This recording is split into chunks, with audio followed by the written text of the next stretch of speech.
Live everywhere. Daily Co's Radio on netrootsradio.com presents David Walton. Kagro in the Morning Show.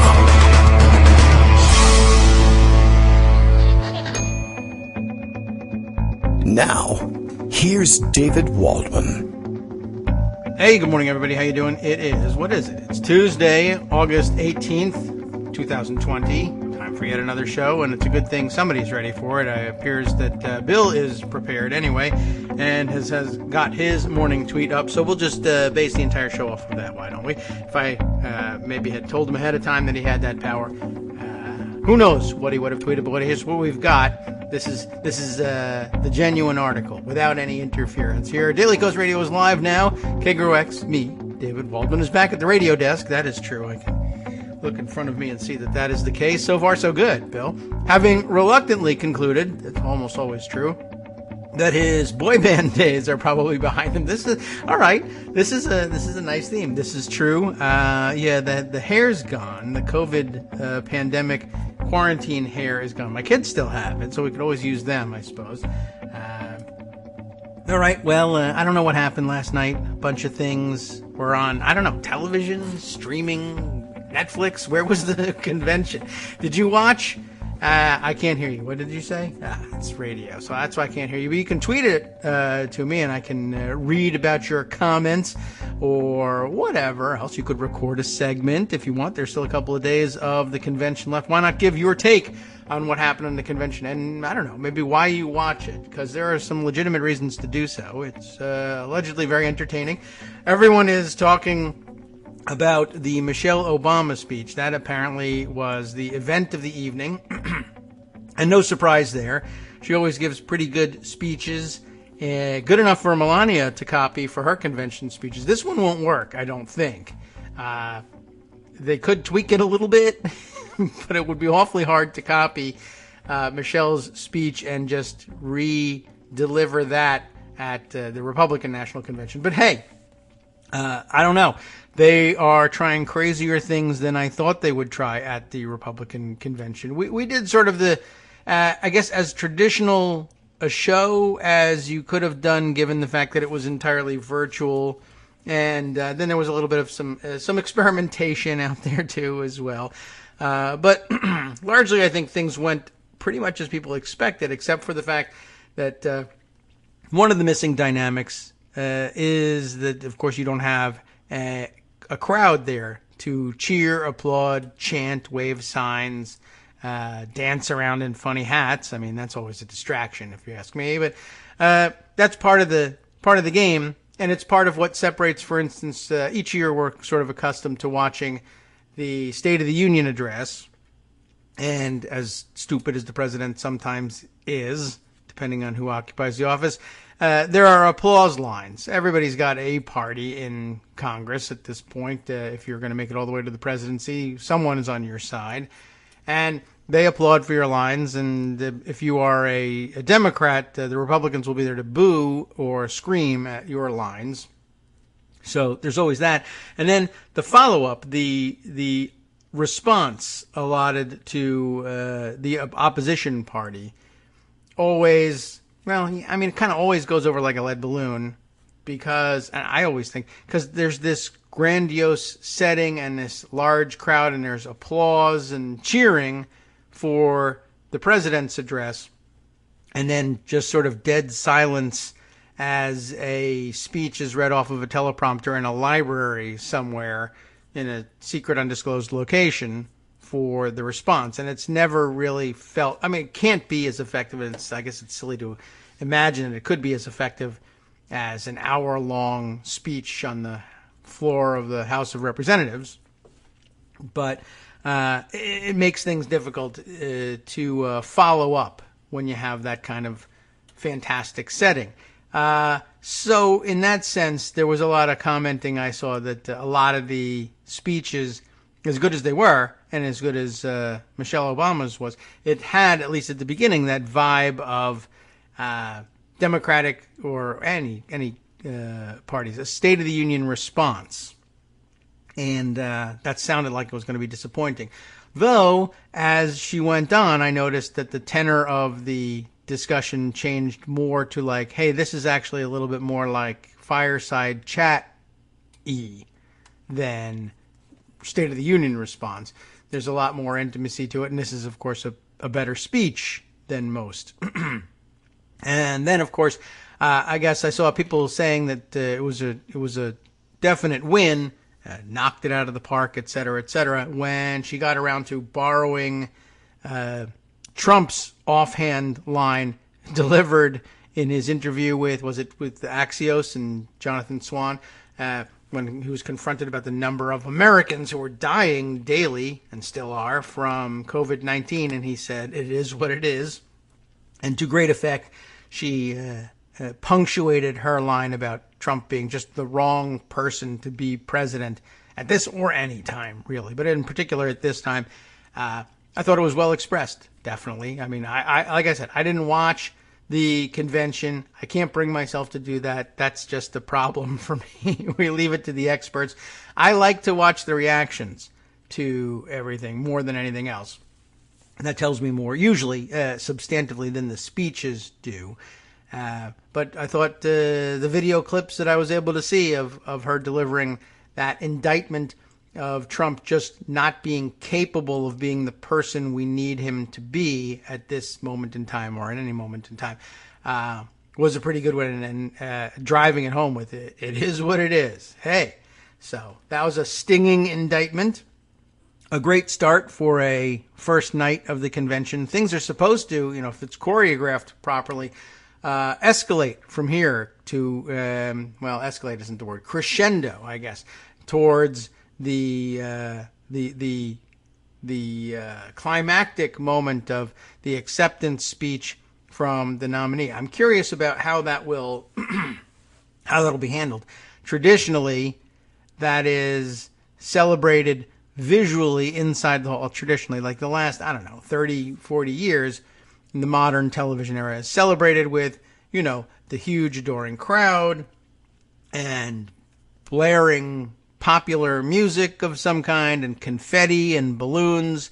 And I had a great time playing at home last night the circulating video of the fantastic footage of the 2004 convention, where we had just nominated John Kerry and John Edwards as the ticket, and doing the traditional balloon and confetti thing. And I guess what was NBC, for whatever reason, or at least I think that's what I saw the clip from. Maybe all the networks did the same thing, was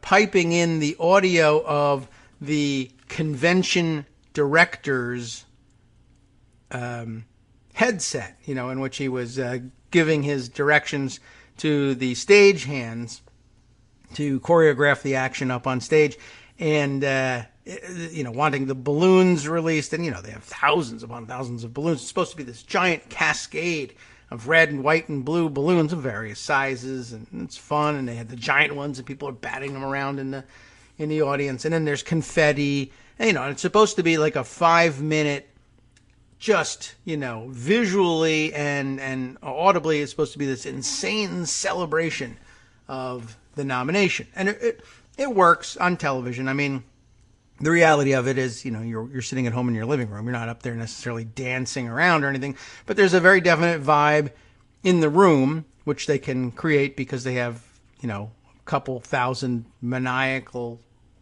Democratic supporters. And same thing for the Republicans when they do theirs. Very hyped up and excited about the nominee, even if it's artificial. And they add balloons and loud music and confetti, and it tells America that it's time to get excited about this thing. And it works. Now here, they're not going to be able to do that.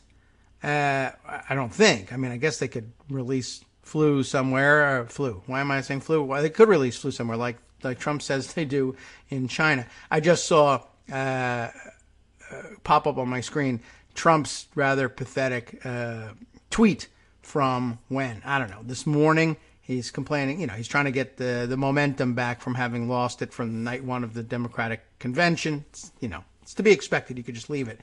But he's tweeting about I mean, he's actually doing this. And this is how deluded he is. Tweeting that his response to the coronavirus was so much better than the Obama-Biden, he has to throw in the Biden in order to make it relevant, Obama-Biden H1N1 swine flu response, which is, I mean, it's just a dumb thing to bring up. I mean, no politician would ever make that comparison unless they were completely insane. You all know the history of it. I think it was 12,000 people. He still continues to try to say it was 250 billion people died from H1N1.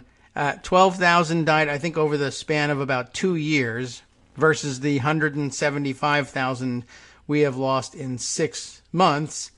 And, you know, there's no comparison. But he's there making a comparison. He's asking people to make that comparison. And he's also says, check out the polling. It's really bad. And on top of the lie about the H1N1 response, people have checked out the polling. And the favorability response to what the Obama-Biden administration did and how they handled H1N1 is overwhelmingly positive because nobody got H1N1, generally speaking. I mean, certainly compared to what's going on here, and really compared to most flu epidemics, it was pretty well contained. 12,000 is not a lot for a virulent flu strain. But there he is tweeting that. There's a lot of things I can't really explain other than Republicans are just kind of crazy and lost. As it turns out, they're getting ready for their own convention next week. I don't really want to look past what's happening at this convention because there's a lot to discuss about that. But in typical Trump fashion, they are still nailing down details, and he is still making, I guess, probably personal demands for the attendance of various completely inappropriate cultural symbols, I guess symbols of the culture wars, as he views them, to be present at his convention. Remember, this is the guy who wanted to personally choreograph having Bill Clinton sexual assault accusers at the debate so that Hillary Clinton would see them, as though Hillary Clinton weren't kind of practiced at ignoring that. But, you know, it was for TV, right? It's been kind of crazy. I don't know. Anyway, so apparently the lineup now, as he's barking it out minute by minute, is set to include those two lunatic people, the couple from St. Louis. Do we say St. Louis? What am I supposed to say with this? Who became internet famous when they came out of their gigantic house to wave their guns very badly and very unsafely, wave their guns at Black Lives Matter protesters who were on their way past their house to the mayor's house. They were going somewhere else. And they came out and waved their guns around, and everybody knew that they were nuts and whatever. So, okay, so they're inviting them to the Republican convention. I see also on the list here, in response to Marco Rubio, I guess, Brandon Friedman had sent this along. Rubio tweeted this. Brilliant move, he said about yesterday's convention night lineup. No one is more in touch with the challenges and obstacles faced by everyday Americans than actors and celebrities.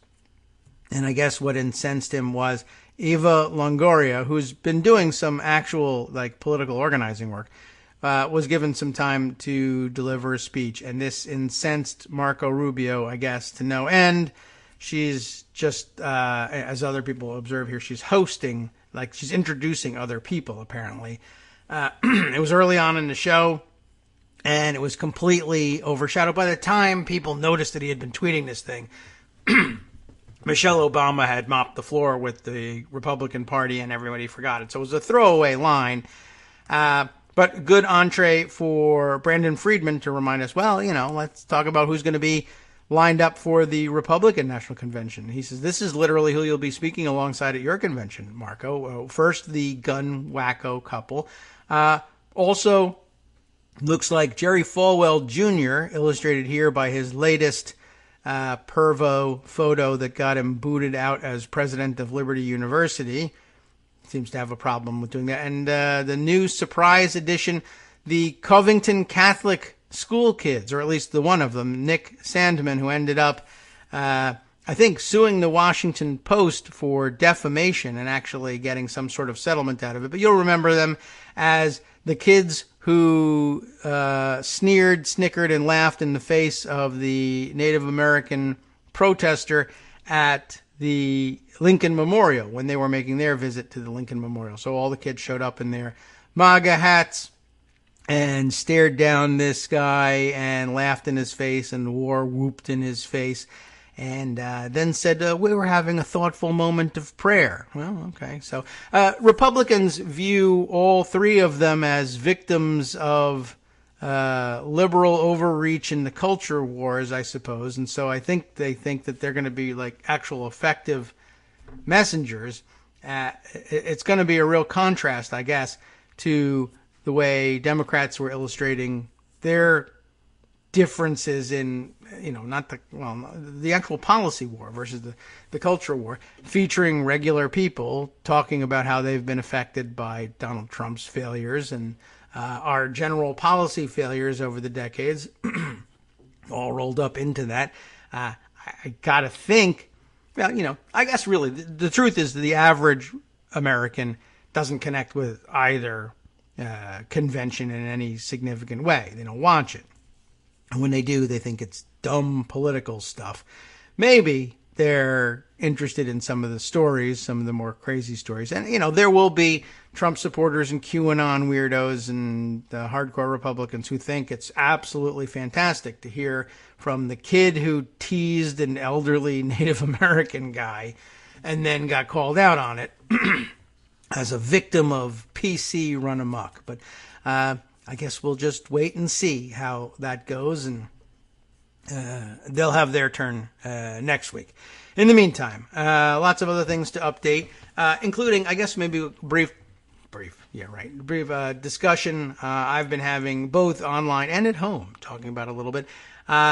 The outrage, I guess, we're having, I don't know, over how much time Alexandria Ocasio-Cortez is going to be allotted to speak.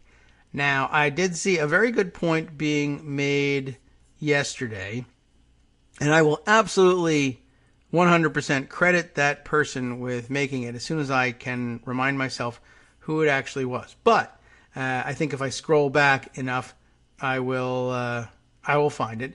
But it'll take me a few minutes. Let me give you the gist of what was going on, though. Somebody did remind us, one of our friendly reporter types out there, journalist friends, more netrootsy, as I recall. I'll find it. Don't you worry. But reminding us, we don't yet know exactly how much time AOC is going to get. And it shouldn't be viewed as mattering all that much. Because, there's a lot of considerations that go into it. Although, I think she's a fantastic speaker and she would do terrifically with as much time as you're willing to give her. Well, almost as much time as you're willing to give her, let's say. You don't want to go overboard. And she absolutely is a speaker who resonates with the right demographic, really with all demographics. I mean, it's not just young people who think she's fantastic. I think she's done a terrific job. I was very skeptical of her ability to find a real niche for herself that would matter. I mean, she could find a niche, but would it be impactful on a wider audience than just her hardcore supporters? And the answer is yes. Here it was. Josh Holland was the one making mention of this, contributor for The Nation. And in case you don't follow him, Joshua H-O-L, no space or anything, Joshua Hall for Holland. And the good point made here, he was saying, I'd be surprised if AOC is only given a minute. And I wish people were just a little more skeptical about these kinds of stories, which I thought was a good point and made me think about what was possibly, and maybe only possibly, going on here.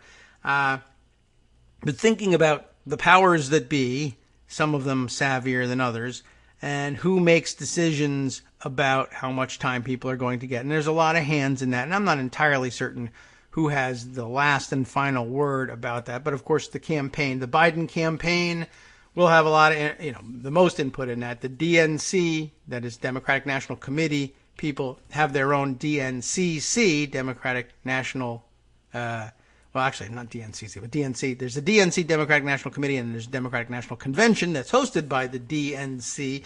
And so the DNC staff will have a lot to say about that. They will have an awful lot of input from the leadership in Congress, and in particular in the House, where people know her well. And there will be a lot of deference to, if not direct input from the Speaker, that is the Speaker of the House, about who should be representing Democrats in the House. And a lot of it will be based on each speaker's own reputation, seniority, things like that. So bottom line, anyway, is it would not be at all unusual if you were just viewing this request for time as the request of a freshman Democrat in the House to allot them a minute. That happens all the time. First of all, even in the House, very often, they take and make great use of 1 minute slots of time every morning. They're used to actually delivering a pretty powerful, punchy, what they think of as a powerful and punchy message inside of a minute. Some people are better at it than others, and she's going to be relatively good at it, I think. I haven't seen her doing 1 minute, but, she can make a point quickly. She's Twitter savvy, social media savvy. She knows how to package something quickly and make a good point. That said, of course, she'd probably like more than a minute. Now, everyone would like more than a minute, but think about how many people want to speak at these. It's a prime thing to be awarded a speaking slot at the convention, and it's not as limited as you think.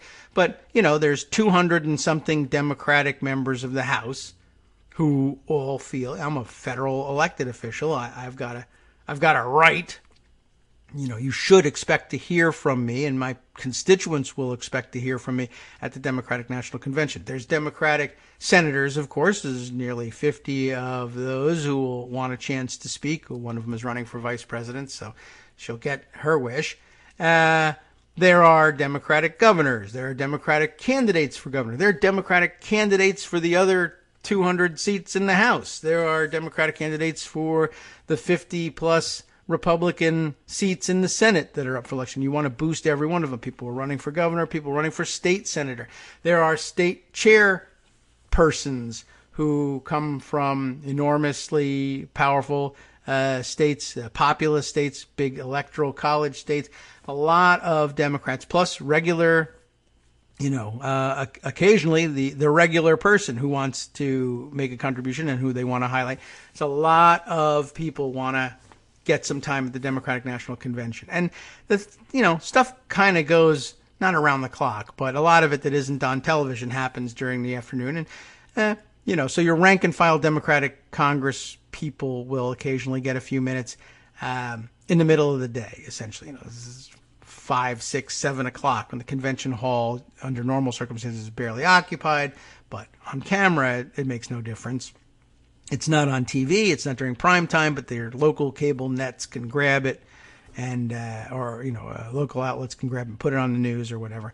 But it's a big deal, and everybody wants a chance to do it. And everybody, hopes that they'll deliver a barn burner, but not everybody really believes that they're capable of doing that. Anyway, AOC certainly is, and Josh makes a good point. We should be skeptical of this. Strategically, it would be wise, everybody says, to give her more time. So why wouldn't the DNC and other powers that be clear on that? How can they be so oblivious to her power? Well, one response is they're not oblivious to it. They want to minimize it and only give her a minute. That could be, there are such people who believe such things. On the other hand, there's a lot of strategy that goes into this. Like, for instance, if you were to leak the story that she was only getting a minute. And a lot of people could leak that story, but you could strategically leak the story with this idea in mind. One could be, of course, that you are leaking the story to punish her ahead of time, like she's out of line and we'll show her and we'll tell everyone how little power she has. We really mean it. She's only going to have a minute. The other leak could be, of course, we're going to give her 5 minutes. But if we give her 5 minutes, then, maybe not her, but her supporters will complain that it's not 10 or 20 or an hour or something like that. And it's entirely possible that they might. So give her 1. Tell her that it's 1. I anticipate an uproar. There'll be petitions. There'll be people yelling and screaming. There'll be people, mass tweeting that this is an outrage and Democrats don't understand anything and we got to get rid of our leadership or else. And then you give her the 5 that you were originally going to give her in the first place, and she gets a big win, and she looks like her political operation is a major force to be reckoned with. You look like you're actually finally coming around to understanding where she's, where the place she occupies on the Democratic team. If you prefer, it can look like you knuckled under to people power if you think that works for you. There's some very cynical games could be being played with this speaking time and with this slot and the allotment. On the other hand, remember that, they'll be turning a lot to Democratic leadership to try and figure out, all right, who should be getting additional time. This is, after all, a freshman member of the House. You want to allot her extra time, but that might mean that everybody who would normally get a minute, somebody might have to give up their minutes in order to have AOC occupy more than just the one of them. So there may be some dealing going on as well. You'll also want to hear from the rest of the squad. But of course, the leadership will be a little bit more worried about the demands for time from the squad, given, what the real target demographic of a Democratic National Convention is. So somewhere, Nancy Pelosi has to make the call, or somebody on her staff make the call, or the recommendation at least. How much time for Rashida Tlaib? How much time for Ilhan Omar? What do we do with this? Do we give them a minute in addition? Do we tell AOC, you can have 5 minutes, but those 5 minutes come from Rashida and Ilhan? Is that a fair thing? Does it matter if it's fair? Hi, everybody. It's me, David. Let's change things up from the old fundraising pitch for just a minute and talk instead about how you can be a part of our show. If you've got a smartphone or any other electronic recording device, why not sit down and record a segment for us? Read us an important article and give us your take. Read one of your own original essays, or even just give us your commentary on something you'd like to share that's important to you. Then send the file to me at kagrox@gmail.com, and I'll try and work it into the show. Short segments, a few minutes in length, are easiest to fit in. And of course, I can't always guarantee that I'll be able to play everything, but if you've ever shouted at your radio or TV about something you wish was being covered, here's your chance to change that. Make the show your own. Send your submissions to me at kagrox@gmail.com.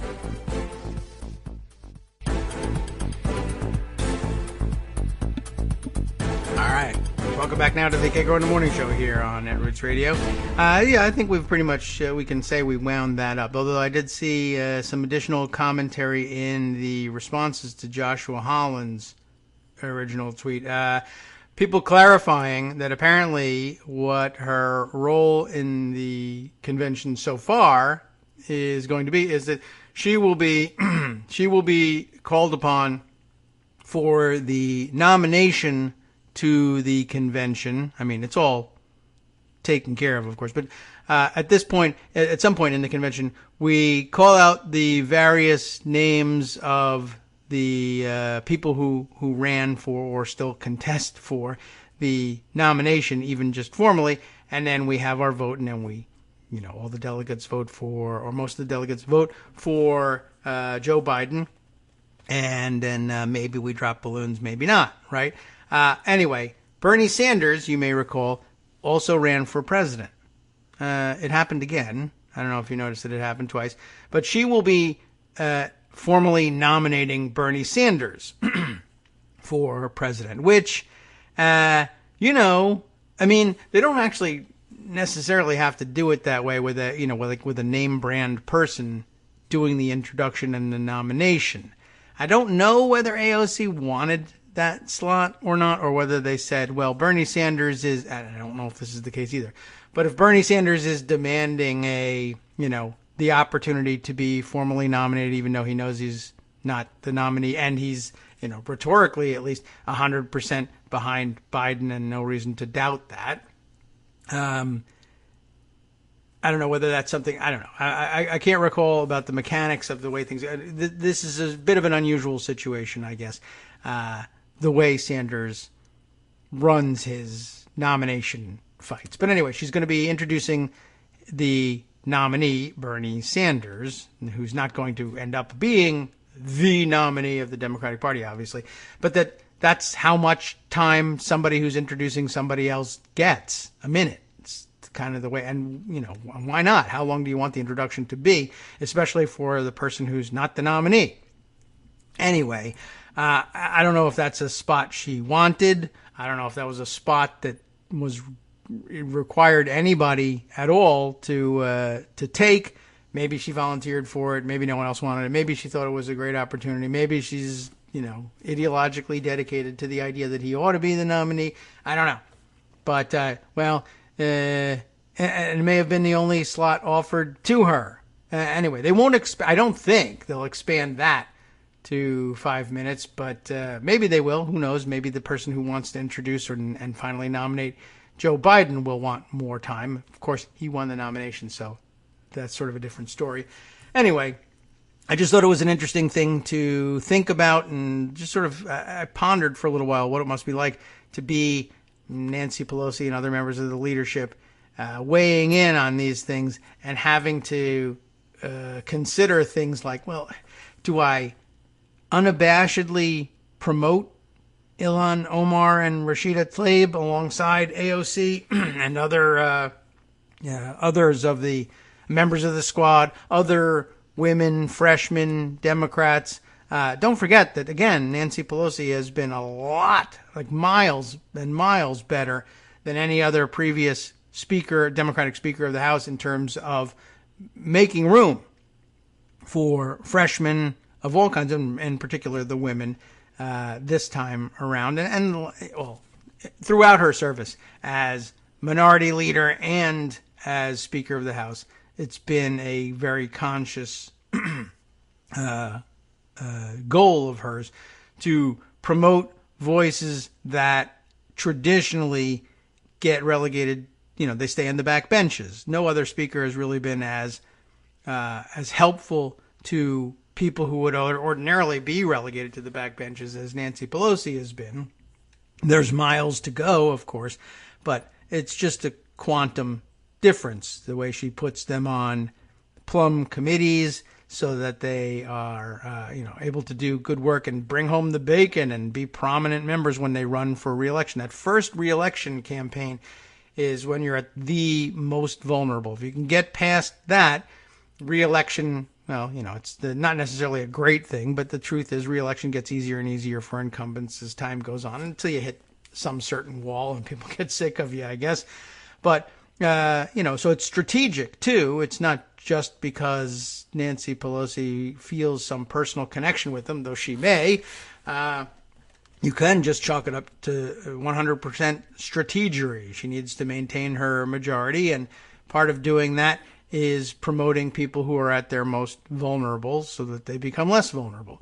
But imagine the difficulty of saying, do I fully 100% back some of these more controversial members? After all, look at what they did with the first night of the convention, with having Republicans speak and trying to give Republican undecideds, I guess, if there is such a thing, the permission structure. Since Greg's not here, we'll introduce that idea. The permission structure to vote for Biden. And you wouldn't do it this night. You'd save it for some other night in some place where they might fit in thematically for, whatever is going on, and say, but the question is, do we hide her from view and be accused of knuckling under to reactionaries? Do you promote her? Do you, or do you just say, members of Congress, they want to speak, they get time, that's that? Do you make a deal? If AOC were speaking in some other slot where she was granted a minute and wanted 5 minutes and was successfully, was petitioning, and the people spoke and they wanted her to speak for more time. All right, that time's got to come out of somewhere. So, you could say, all right, you want a taste of what it's like to be the decision maker and to be the power broker. Here's your chance. You can have more time, but it comes out of somewhere. are you willing to, let's say, stab Rashida Tlaib in the back and take her minute and say, if we're going to have 5 minutes allotted to AOC, it's got to come out of someone's time. And why shouldn't it come out of the same ideological faction's time as opposed to somebody else's? I mean, except for the fact that ideological faction, has a great demographic pull that other people can't touch. But once you factor that in, if you factor everything in, you could go in either direction. It's a tough decision to make. I don't think that she would be inclined to accept additional time if it came at the expense of giving any time to her friends and allies. But she might, or she might see the strategic reason in it, if there is any. I'll leave that question open. But a lot of moving parts go into this decision, and it's not all that simple to make these calls with limited resources. But that's the story of decision making. That's why we vote. That's why we elect representatives. Writ small, of course. But this is the way this stuff goes. Now, for those of you listening and wondering, what will Donald Trump, favorite of the ladies, do to try and draw us back into the Republican fold, given that these powerful women are speaking on the Democratic side? Well, we now have our answer. Of course, one yesterday in his speech at Oshkosh, Wisconsin, he gave a goofy campaign stop speech in which he said at least 15 things that were horrific, and some of which we'll have to touch on. He did let everyone know that don't worry about his calling women suburban housewives. They loved it. They loved it. And they'll get over it. Anyway, so that was kind of an interesting comment. Well, now we see he's now delivering on his weird, television game show host promise yesterday. I'm going to pardon somebody very prominent, and you're going to be very happy. But I think he was saying that the Democrats would be happy about the pardon he was going to issue. And everybody started to wonder about, well, who would he be pardoning, and why wouldn't we be upset about it?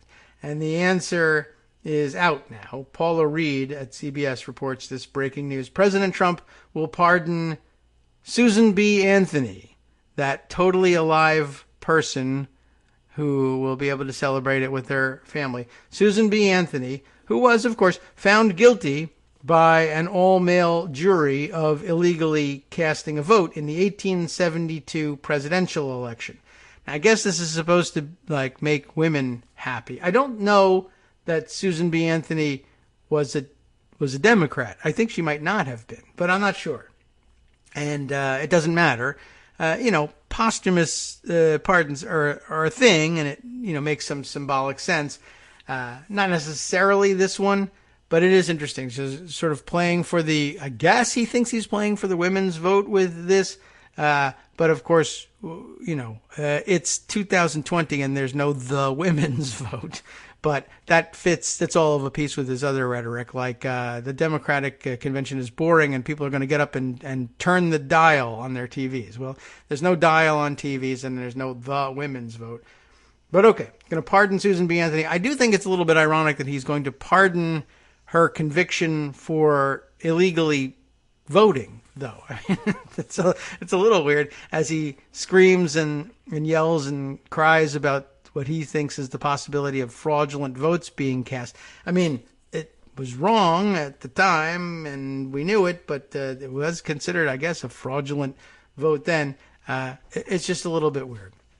But okay, he's a little bit weird, and so there you go. So I don't know. I guess we're all supposed to react in some particular way, and I'm sure women will be pledging their lives to him and promising to name their firstborn Donald for generations to come. I don't know what he thinks he's going to get out of that one, but it's true, and it's true that Paula Reed has said it anyway.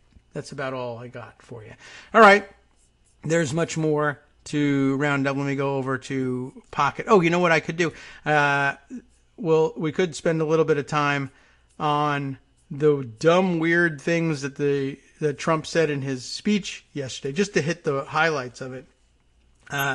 Another amazing quiet part out loud moment as Trump openly told the crowd in Oshkosh, once again speaking with Air Force One behind him as a prop, which of course he was never going to do, et cetera, et cetera. Anyway, told them, here's the quote here. Should we play it? I mean, I guess we could, but oh, look, it's being carried here by OAN.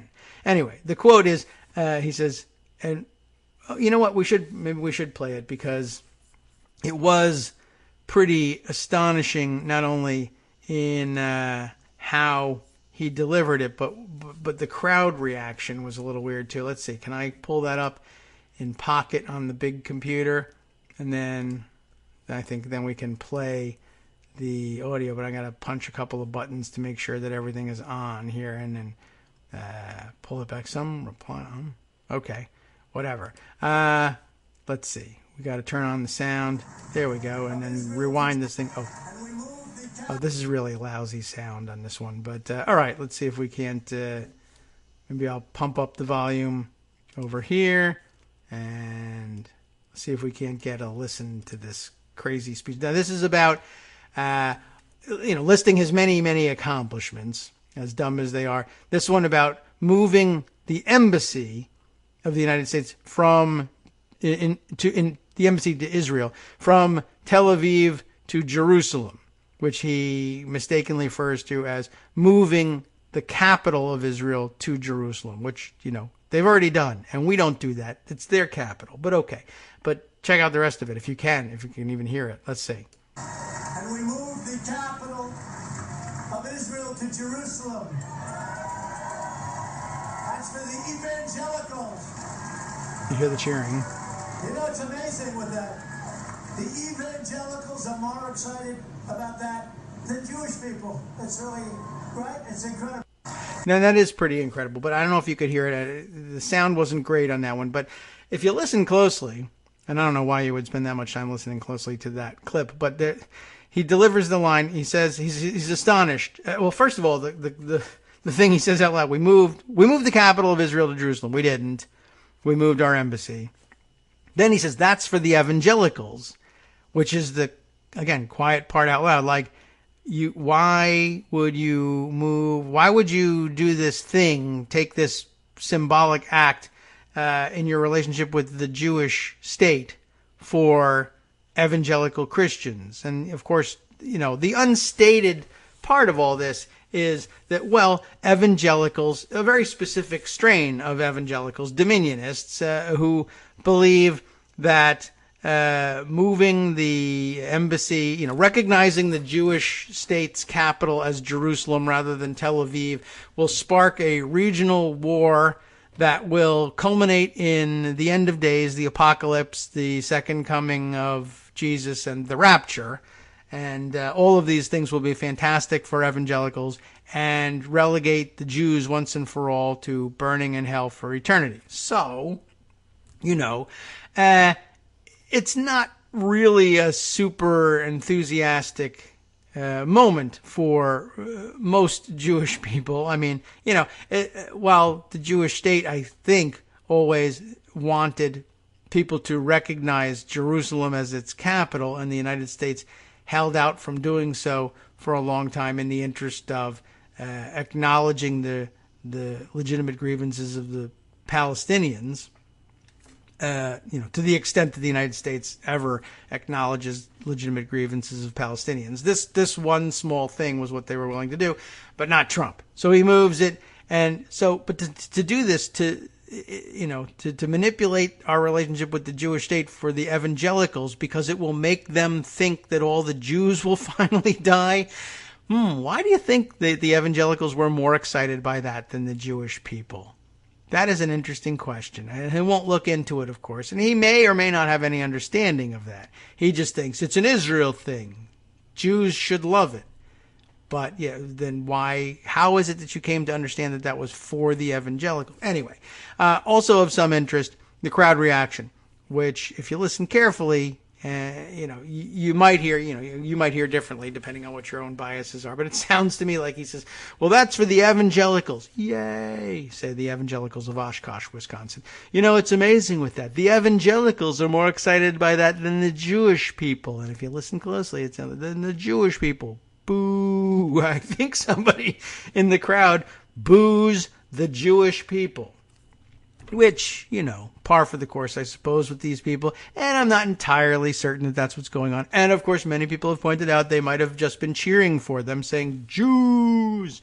But, I tend to doubt it. It is Oshkosh, and, I don't think there's any sort of, Lubavitch or contingent there who would have been likely to shout out for the Jews. But anyway, that was just one of several awkward and stupid moments surrounding that. Actually, just one of several awkward and stupid moments surrounding that awkward and stupid moment. I happen to see, a lot of people thought that was really interesting that he would have blurted that one out. The one that made me laugh, certainly, was the first one circulated, I think, was, this one here. How long is this clip? Yeah, it's not that long. It's just a great illustration of Trump's rhetorical style, I guess, when he's speaking off the cuff. This one really kind of caught me by surprise. I don't know what he's talking about in this. I never know what he's talking about in anything. But I don't know. I guess he's trying to talk about how widespread our economic bounty had been when the economy was a little bit better under him during the first couple years of his administration, and he blew it all. But just his attempt at describing how widespread the benefits were. Let me see if we can hear this one better.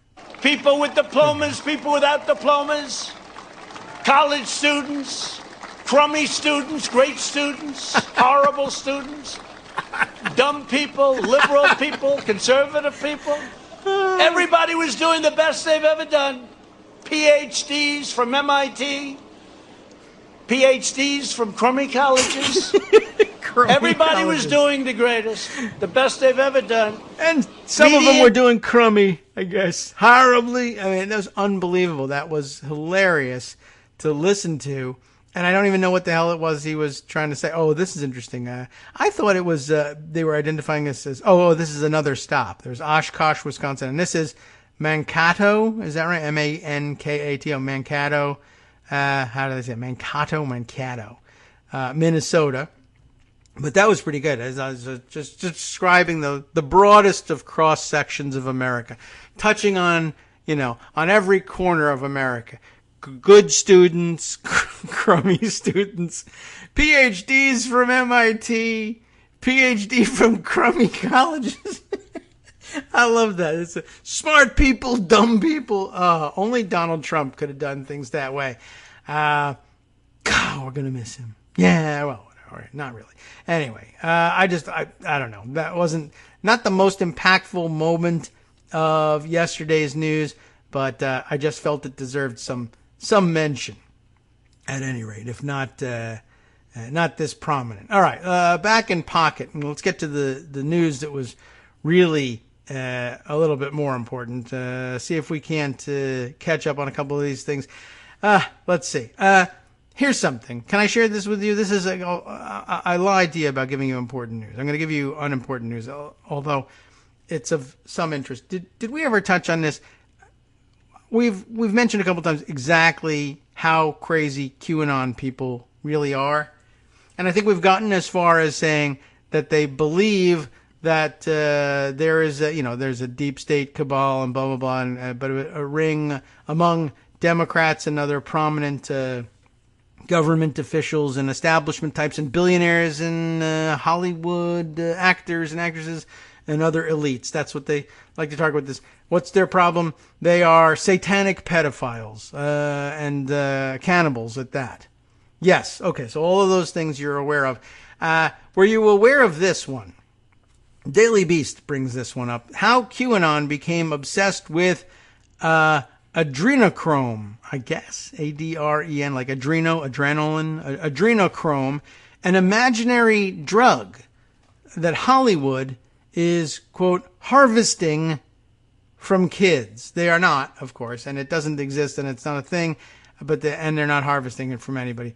But whatever. I mean, I don't know what else to tell you. Okay. So I don't know. I mean, is this did they make it up entirely? I don't know. Anyway, let me grab this. Oh, it looks like I'm going to be blocked from this. I must have hit my monthly limit, but I can read it here in the pocket view. In recent months, the YouTube comments for a song by the 1980s British post-punk band, the Sisters of Mercy. Any of you fans? Are you cheering now? Have veered slightly off topic. The favorite song of rich and depraved elites, wrote user Alien Dude 30, a very authoritative figure, Alien Dude 30. Alien Dude 29 was a bust, but 30, he's good. I like this song. Fake quote. Say, I like the song. Quote from Hillary Clinton. Offered ADA January.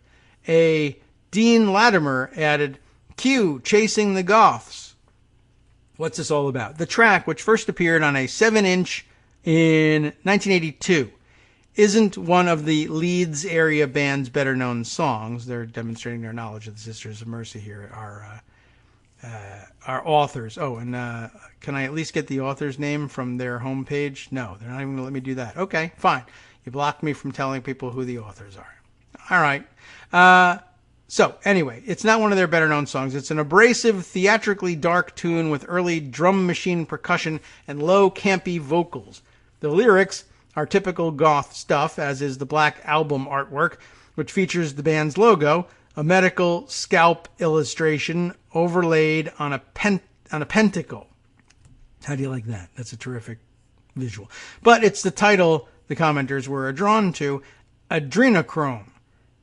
All right, what is it? I mean, it's not a fake drug, but it's fake in use as a drug. It's a substance, and it is, in fact, as they point out here, an easy-to-come-by chemical compound, usually found as a light pink solution that forms by the oxidation of adrenaline, the stress hormone.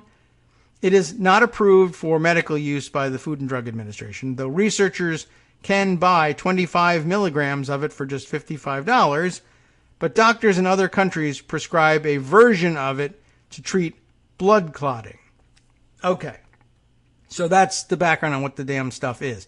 The compound has become an object of fascination, however, among COVID-19 truthers and adherents of QAnon, the fringe, baseless theory that a well-sourced government agent called Q leaks top-secret intel about a global cabal of Democratic and Hollywood pedophiles through cryptic and grandiose messages known as Q drops. The quasi-cult sway has grown considerably in recent years, thanks in part to the tacit encouragement of Donald Trump, and his brother, by the way, was a huge QAnon believer, according to his tweets, now deleted.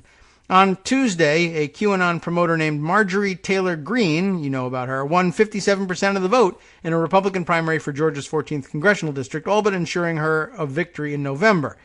There's a once-in-a-lifetime opportunity, she says, to take this global cabal of Satan-worshipping pedophiles out, and I think we have the president to do it, Greene once said in a video from 2017. Trump applauded Greene's primary victory. For conspiracy theorists, adrenochrome represents a mystical psychedelic favored by the global elites for drug-crazed satanic rites derived from torturing children to harvest their oxidized hormonal fear, a kind of real-life staging of the Pixar movie Monsters Incorporated. QAnon likes to say that Monsters, Inc. is Hollywood telling on itself. That's where we're at. There will be, ladies and gentlemen, and all others, there will be in the next Congress a representative from Georgia who believes that Monsters, Inc. is a documentary. That's just true. This person believes that. They believe that Monsters, Inc. is Hollywood telling on itself, says QAnon researcher Mike Raines, because the plot of scaring kids to get energy is what they really do.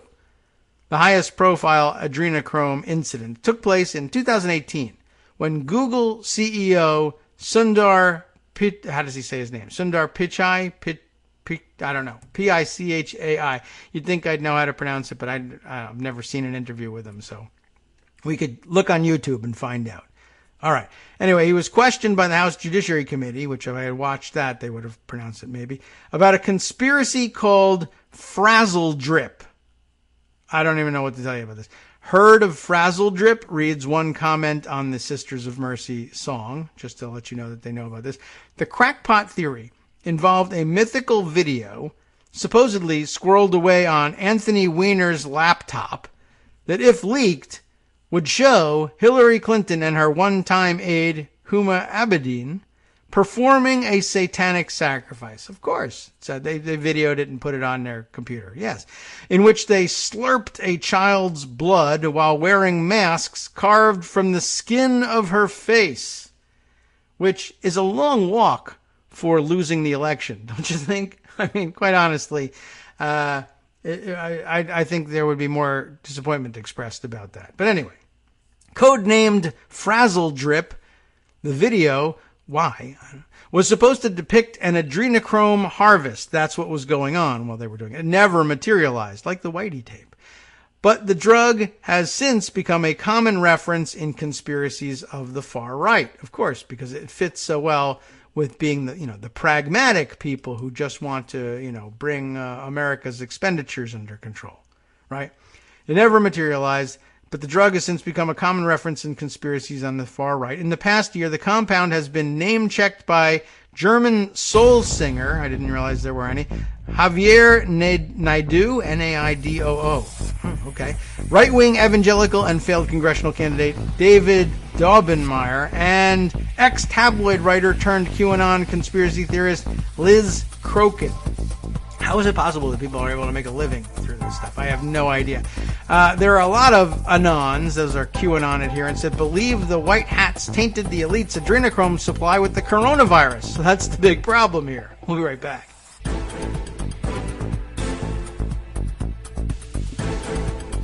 Welcome back now to the Kagro in the Morning Show here on Netroots Radio. We're in the middle of our screening of the documentary Monsters, Inc. This is unbelievable. So this is just an explainer of what's behind what these guys are doing here. Oh, let's see.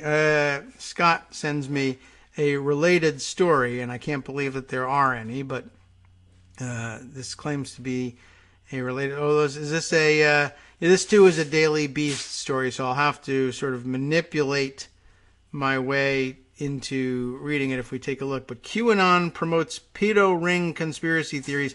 Now they're stealing kids. So once again, they're ending up committing the very crimes of which they accuse the elite.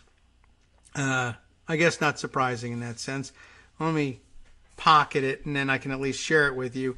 Well, it doesn't even matter, because whether I share it with you or not, Scott's certainly planning to. I have a feeling that's going to make it into the article roundup today in the show summary. Okay, thanks, Scott. Good call. So let's see, where were we? There were a lot of Anons, we were told by the... this is coming from ex-tabloid writer turned QAnon conspiracy theorist Liz Crokin. Is quoted here. There are a lot of Anons, that is what they call themselves, that believe the white hats, the good QAnon people, I don't know, the people on their side, tainted the elite's adrenochrome supply with the coronavirus. And that's why so many members of the elite are getting the coronavirus, which they're not. But also remember that Donald Trump promised everybody that kids are almost immune to the coronavirus, which is actually maybe a story on the main, on the other side of what's actually happening in the mainstream news. I thought I might point that out for everybody, remembering that Donald Trump said that kids are almost immune from the coronavirus. There was something happening last night about the number of kids, I guess the school districts story. Oh, yes, another of the school district failures. This one from Mississippi. I'll share this one. The breaking news reported by Ashton Pittman, senior reporter from the Mississippi Free Press. 71 of Mississippi's 82 counties are now reporting COVID-19 outbreaks in their schools. 199 confirmed cases among the students, 245 among the teachers. That'll take people out for a while. Quarantined for 2 weeks are 2,035 students and 589 teachers. And it just mentions at the bottom of the tweet here, consider this, dozens of schools just had their first day of class today. That would have been yesterday, Monday, of course. And there are already thousands in quarantine, and I assume schools beginning to close. Lots more to that tweet thread, by the way, before jumping back to QAnon craziness. In July, a scholar warned of a pediatric COVID crisis as kids led the way in new classes. New cases. Reopenings would overwhelm schools and hospitals if Governor Reeves proceeded, he said. They'll infect each other and their families and their teachers. This is the truth. And guess what? It's actually happening right now. All right. Now, back to what's not actually happening, which is the harvesting of adrenochrome from frightened children. Really. So this is, this was crazy lady Liz Crokin's theory about coronavirus tainting the supply of adrenochrome, and that's why so many members of the elite were getting coronavirus. This is from a YouTube video from March, reported by Right Wing Watch. Now, in March, I think there was Tom Hanks. That was about it that I knew of from the elite getting the coronavirus. Adrenochrome is a drug that the elites love. It comes from children. The drug is extracted from the pituitary gland of tortured children. It's sold on the black market. It's the drug of the elites. It's their favorite drug. It is beyond evil. It is demonic. It is so sick. So there is a theory that the white hats tainted the adrenochrome supply with the coronavirus, which I guess makes them pro-coronavirus, and neatly ties up why they're against any measures for containing its spread. Social media is filled with adrenochrome theories. From January of 2018, adrenochrome truthers also gathered on the subreddit r/adrenochrome until the website banned it 2 weeks ago. Take your time there, Reddit, why don't you? A Reddit spokesperson told the Daily Beast the page had been suspended after its moderator was banned for violating their content policies. They declined to specify which. The community was then banned because it was unmoderated, the spokesperson said. Those in search of adrenochrome theories, however, can still find them on Facebook, YouTube, or Amazon, because they're doing such a great job at policing that stuff, where several self-published titles on the subject appear in top search results. After the Daily Beast contacted Amazon about several of these books, they disappeared from the website, which is good. I mean, it's bad that they took the complaint to get them to disappear, but at least they were responsive. Facebook did not immediately respond to requests for comment. One Facebook group called Adrenochrome/Adrenaline Epinephrine provides a 70-part introduction to the drug, 70 parts, with chapter titles along the lines of the Epstein-JonBenet connection, you remember JonBenet Ramsey, and the deep meaning behind Justin Bieber's Yummy. There you go. That's all you need to know about how serious they are. The group has 22,460 members. The use of adrenochrome is prevalent in our society. All the capitalization is wrong here. And it time, that's what it says, we had a mass awakening to these facts, ''s, and started becoming educated in the reasons. I mean, is that an American? I don't know. Well, that's what the group's description reads. Now in all caps, why, how, when, who, where, and why. That's why twice. That's true. And by the way, just to point this out, why, space, comma, space, how, space, comma, space, when. So, why, how, when, who, where, and why we should be more open-eyed, that's EYE''D, to our society from the top down. And then not so much an ellipsis as about, I'm going to guess 23 periods. That's how this scientific treatise reads. Scientific interest in adrenochrome dates back to the 1950s when Canadian researchers Humphrey Osmond and Abram Hoffer developed what they called the adrenochrome hypothesis. Sounds evil. After a series of small studies between 1952 and 1954, the two concluded that excess adrenochrome could trigger symptoms of schizophrenia. Save for some failed studies of treatments, the theory went largely unexplored for several decades. Hoffer wrote a 1981 paper revisiting the proposal, concluding that it accounts for the syndrome schizophrenia more accurately than do any of the competing hypotheses. The hypothesis nevertheless impacted adrenochrome's public perception, putting it in conversation with psychedelics like LSD or mescaline. Aldous Huxley described it in his 1954 book, The Doors of Perception. Anthony Burgess nicknamed it Drenchrome, I guess, in the argot of A Clockwork Orange. Okay. I don't recall that. Frank Herbert described a character in Destination Void as so high he looked like someone who had just eaten a handful of pineal glands and washed them down with a pint of adrenochrome. But most famously, gonzo journalist Hunter S. Thompson got offered a tiny taste from his unhinged lawyer in a scene from Fear and Loathing in Las Vegas.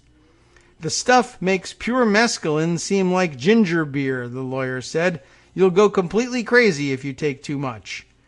There's only one source for this stuff, Thompson responded. The adrenaline glands from a living human body. It's no good if you get it out of a corpse. Okay. That's now supposed to be reality. The compound's supposedly psychedelic properties have been debunked, in part by Thompson himself, who reportedly told Terry Gilliam, director of the black comedy's adaptation, that he had invented its effects. Eduardo Hidalgo Downing, a Spanish writer behind the meandering drug memoir Adrenochrome and Other Mythical Drugs, described it as, and I guess we need Greg here to say, an absolute BS, absolute, the word, adding that it is of no value in psychoactive terms. It is infinitely more useful to drink a cup of coffee. Okay. What are we looking at here? Even Erowid, is that right? EROWID, the harm reduction nonprofit filled with drug experience reviews, had only negative things to say.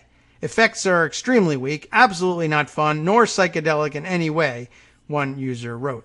Another user, in a review titled Worst Headache Imaginable, described a racing heartbeat, profuse sweating, and a headache that could have brought down an elephant. Maybe it's poison, guys.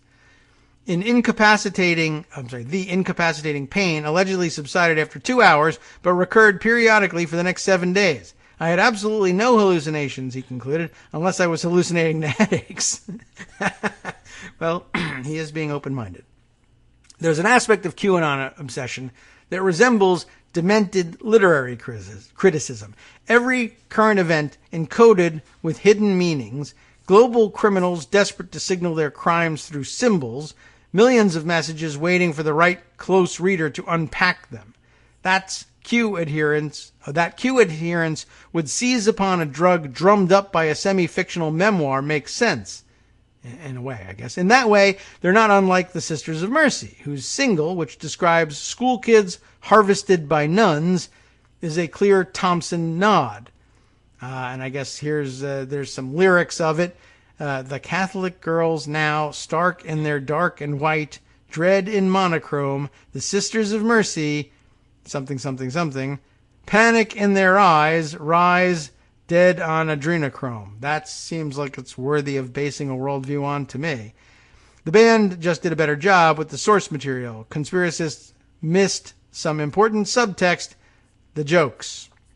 Except I'm not certain that they did.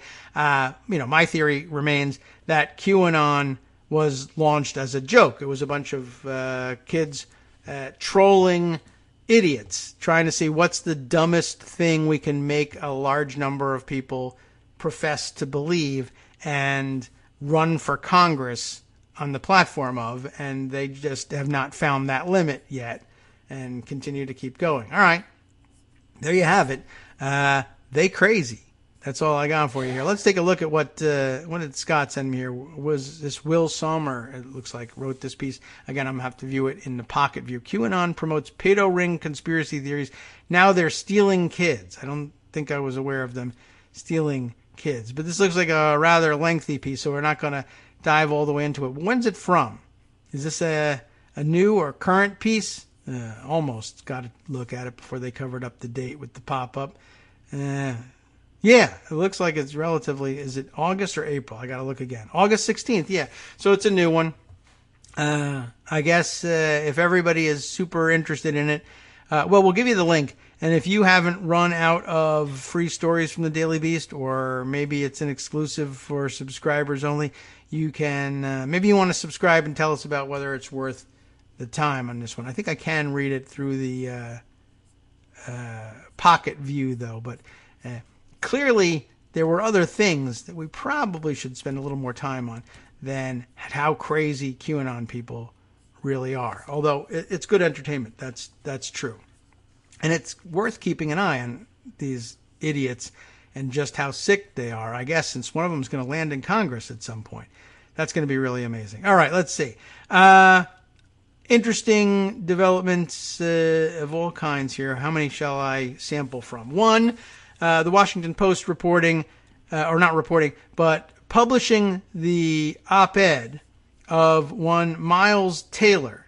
Miles apparently served at the Department of Homeland Security from 2017 to 19, including some time anyway, as Chief of Staff at the Department of Homeland Security. So the kind of person who should know what's going on there and might have been privy to the secrets, I guess, spilled in this opinion piece. Or, I guess I'll just throw this out there.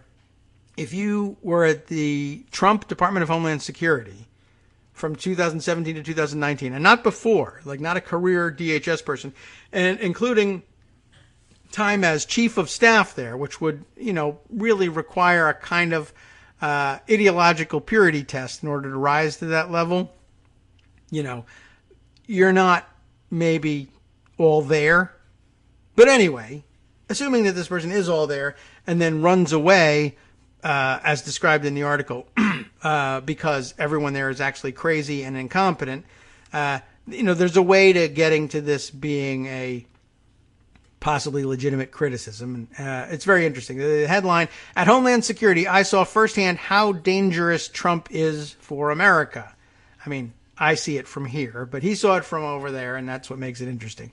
Let's run through a bit of this here. After serving more than 2 years in the Department of Homeland Security's leadership during the Trump administration, I can attest that the country is less secure as a direct result of the president's actions. Like many Americans, I had hoped that Donald Trump, once in office, would soberly accept the burdens of the presidency. I did not have that. Foremost among them, the duty to keep America safe. But he did not rise to the challenge. Instead, the president is governed by whim, political calculation, and self-interest. I wasn't in a position to judge how his personal deficiencies affected other important matters such as the environment or energy policy, but when it came to national security, I witnessed the damning results firsthand. Sounds intriguing. The president has tried to turn DHS, the nation's largest law enforcement agency, into a tool used for his political benefit. We saw that, of course, in Portland and even to some extent here in D.C. He insisted on a near-total focus on issues that he said were central to his reelection, in particular, building a wall on the border with Mexico. Though he was often talked out of bad ideas at the last moment, the president would make obviously partisan requests of DHS, including when he told us to close the California-Mexico border during a March 28, 2019 Oval Office meeting. It would be better for him politically, he said, than closing long stretches of the Texas or Arizona border, or to dump illegal immigrants, as he said, in Democratic-leaning sanctuary cities and states to overload their authorities, as he insisted on several times. Trump's indiscipline was also a constant source of frustration. One day in February 2019, when congressional leaders were waiting for an answer from the White House on a pending deal to avoid a second government shutdown, the president demanded a DHS phone briefing to discuss the color of the wall. He was particularly interested in the merits of using spray paint and how the steel structure should be coated. C-O-A-T-E-D, coated. Episodes like this occurred almost weekly. The decision-making process was itself broken. Trump would abruptly endorse policy proposals with little or no consideration by him or his advisors of possible knock-on effects. That was the case in 2018 when then-Attorney General Jeff Sessions announced, at the White House's urging, a zero-tolerance policy to prosecute anyone who crossed the border illegally. The agencies involved were unprepared to implement the policy, causing a disastrous backlog in detentions that ultimately left migrant parents and their children separated. But then they discovered, oh, that's good. We want that. Incredibly, after this ill-conceived operation was rightly halted, in the following months, the president repeatedly exhorted DHS officials to restart it and to implement a more deliberate policy of pulling migrant families apart en masse so that adults would be deterred from coming to the border for fear of losing their children. The president was visibly furious on multiple occasions when my boss, then Homeland Security Secretary Kirstjen Nielsen, refused.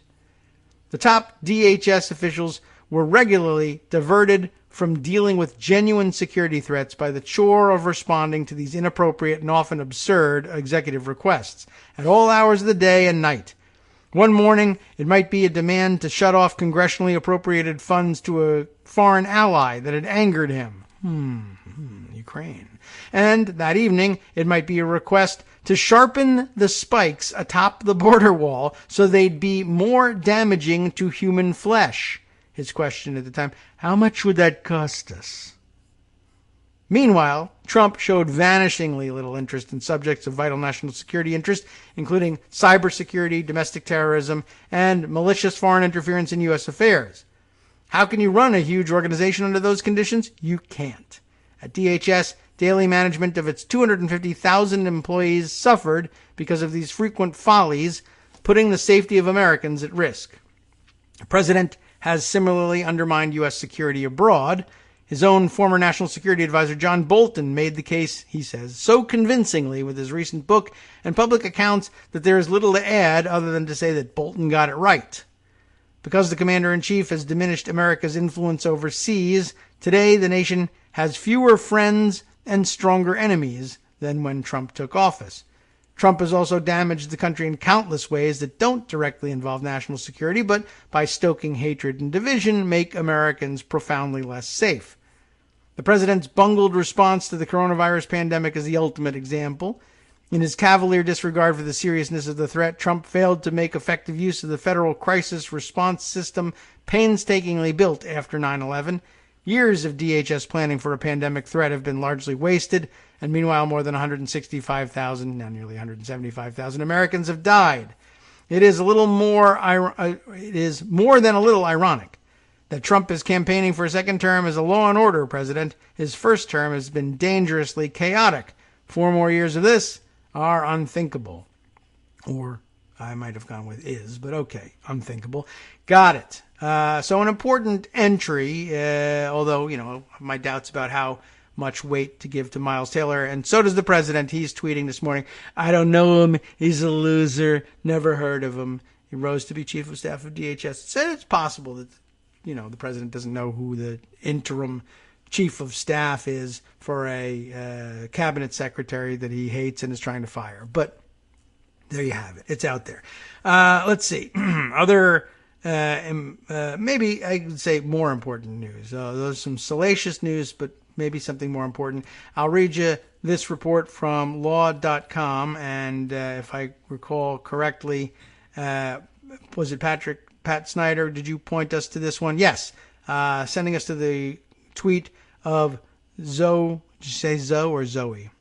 People pronounce it differently. Zoe Tillman, senior reporter for BuzzFeed News, giving us the update that it was just in yesterday. The Second Circuit decided they will not rehear en banc one of the emoluments clause cases against Trump. A 3-judge panel previously revived the case in New York. This tees it up now for Trump and the DOJ to file a petition, a certiorari petition with the Supreme Court and continue their appeals. But a courtroom victory, reported here by law.com, Jacqueline Thompson writing the report. Trump must face emoluments claims as Second Circuit revives lawsuit. The ruling puts a lawsuit over the president's profits from his private businesses back in action. The U.S. Court of Appeals for the Second Circuit, that'd be up in the New York area, on Friday revived a lawsuit alleging President Donald Trump is violating the domestic and foreign emoluments clauses of the Constitution, giving the case a second shot in the Southern District of New York. You all know about the SDNY. Does that mean the content has been archived already? Maybe this is...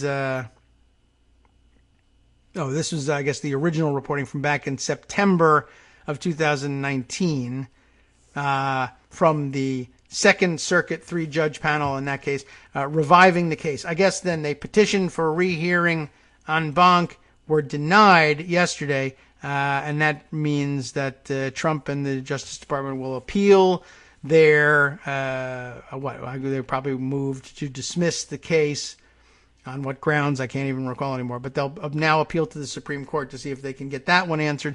We won't have an answer before the election, but this drags on. Just thought we'd bring that up and point that out. Let me see where the tweet that Patrick sent us leads to. It's Zoe Tillman, I guess, continued on with her discussion of it afterwards. Right. So tease it up for cert for SCOTUS. I don't know whether they're going to get it or not. Seems like a good time, she says, to revisit where things stand regarding the 3 emoluments clause cases against Trump. These are some of the longest-running cases filed against Trump since he took office that are still pending. First, there's Citizens for Responsibility and Ethics in Washington, CREW, versus Trump. That is the case I think they were working on yesterday. A Second Circuit panel ruled in September that the case could go forward.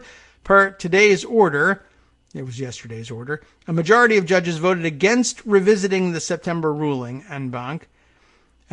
Trump and the DOJ can either go back to fighting in the district court over the case itself or petition for the Supreme Court to intervene and dismiss it instead, despite the ruling of the Second Circuit.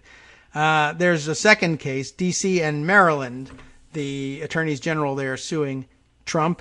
An en banc Fourth Circuit revived the case in May, finding that the 3-judge panel that dismissed it there was wrong to take up Trump's appeal midway through litigation before a Maryland federal judge. So it goes back down to the judge in Maryland.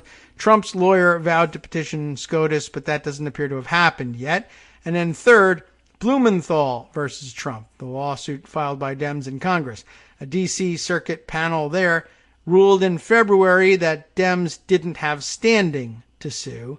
Dems filed a cert petition with SCOTUS in July, so we'll find out in the fall if the justices will take up that case to decide on the question of standing. So that's the latest on emoluments, which are important, even though they won't really... we won't get any definitive answer before the election, but it'll be certainly a talking point during the campaign.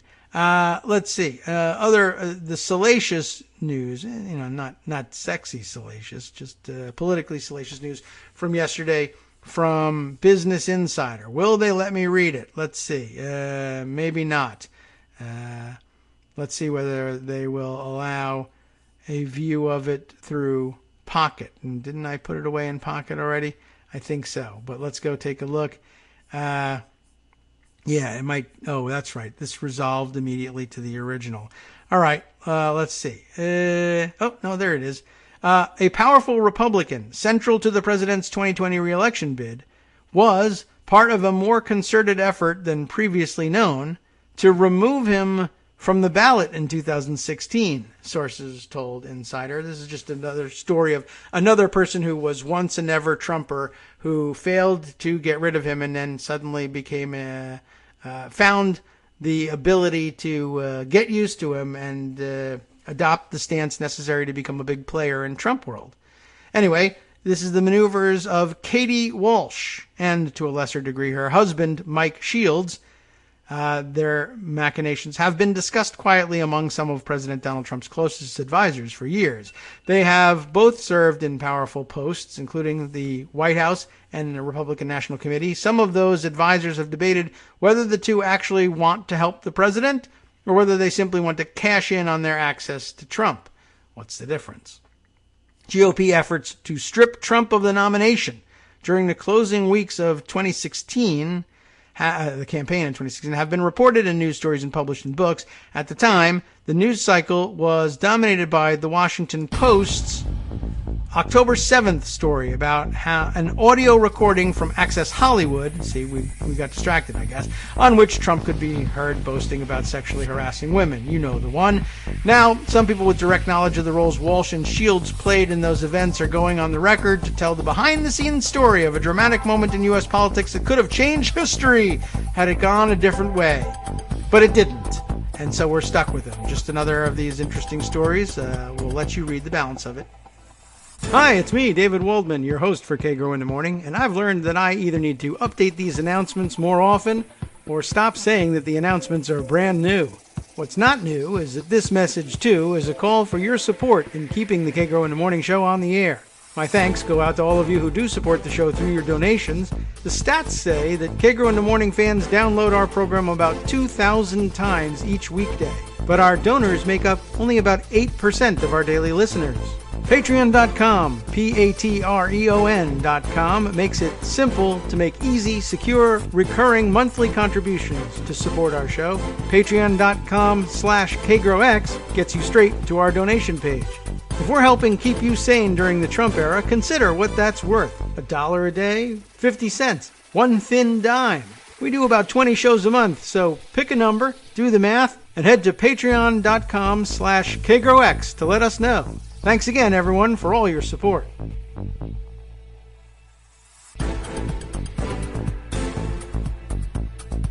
Welcome back now to the Kagro in the Morning Show here on Netroots Radio.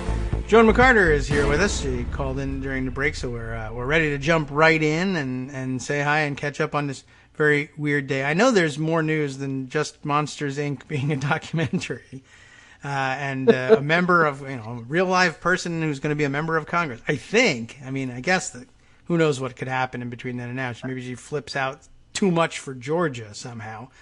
But it's not out of the realm of possibility. Yeah. In that district, it might be. Who but, knows? They could all get sick with coronavirus. She might be just whack job enough if the election turns out the way we think it's going to turn out for the House to say, we can't seat you. Yeah, that is a possibility. That's hanging out there. They'd be very reluctant to do it, and I'm sure since they're, by all appearances, they will be retaining or even expanding the Democratic majority, and they probably won't call for doing anything right away. But I guess if you're just complete loon and maybe considered a danger to the safety of other members, which I'd say that is in the realm of possibility. Who knows who she'll invite to their office? Exactly. That's a real thing. You could invite, people have showed up at Comet Pizza with AR-15s with the idea in mind that they'll kill everybody in the place in order to rescue the kids who are non-existent and being held in the basement there. If you have a true-to-life QAnon full-on believer as a member of Congress, she can, I guess, escort somebody through security who might be armed with the idea that they're there to kill all the pedophiles on the House floor. I don't know. But they're crazy. So how do you seat a person like that? I'm sure their first instinct will be to say, oh, let's give her a rope to hang herself with. But the problem is that rope's not for her. It's for you. Okay, so just be aware of that. Hopefully they'll have people looking at that. It may be as far-fetched as anything we've said. But then again, we started off this conversation with people who believe Monsters, Inc. is a documentary. So, it's a cartoon. There isn't too far-fetched to be believed in the United States anymore. No, I guess not. And now this... It's all fair game. Okay, I think that's, we can certainly use that excuse. They opened the door for it, but it doesn't necessarily mean it's where we have to spend our time. So if you had something else in mind... Well, we do have the post office. Yes, of course. That's real news and everything. It is real news. It's really important news, and it's going to be even more in the headlines over the next week. How can that be? For a number of reasons. Okay. The House will be voting on Saturday to spend an additional $25 billion in emergency spending for the Postal Service. That's what they had in their HEROES Act that okay. Mitch McConnell has been ignoring since the middle of May. Yeah. And then they will have a hearing on Monday with, I always want to call him Don LaJoy. I don't know why. Huh. Okay. The Postmaster General's real name is Louis DeJoy, but Okay. I want him to be Don LaJoy. Why not? I don't know why. Okay. Anything could be real now. Every single time I have to type it, that's what I type.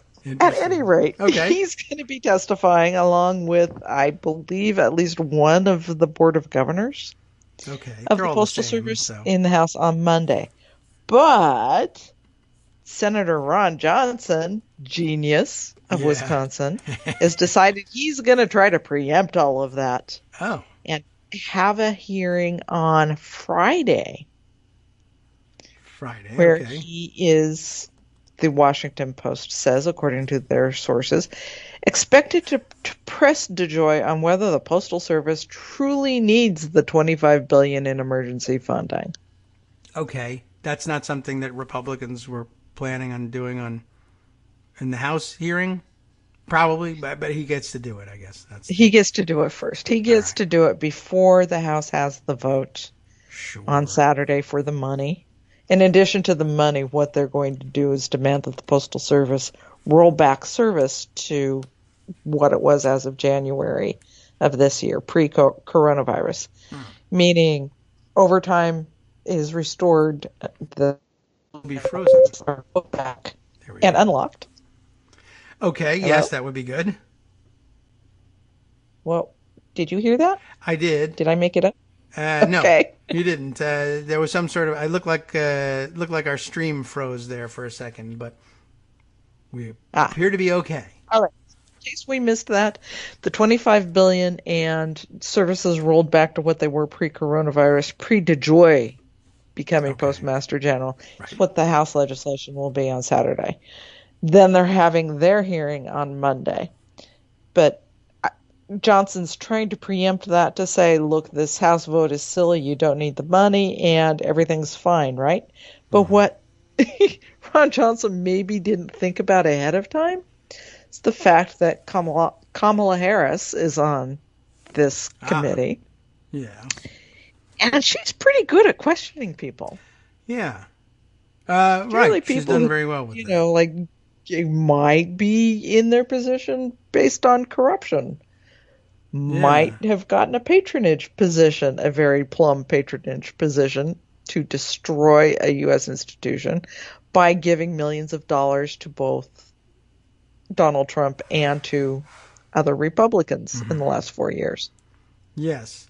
Maybe she wants to look into the weird structure of the board having been manipulated by Mitch McConnell and Republicans, such that I guess we learned yesterday that the design of it is to, stagger the terms, 9-year terms, so that there's representation for multiple administrations at any one time.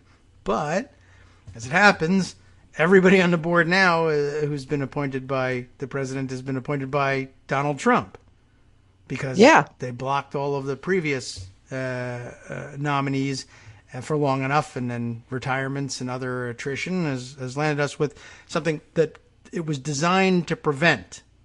It was the design of the board was designed to prevent any board, or the entirety of a board, being beholden to one president.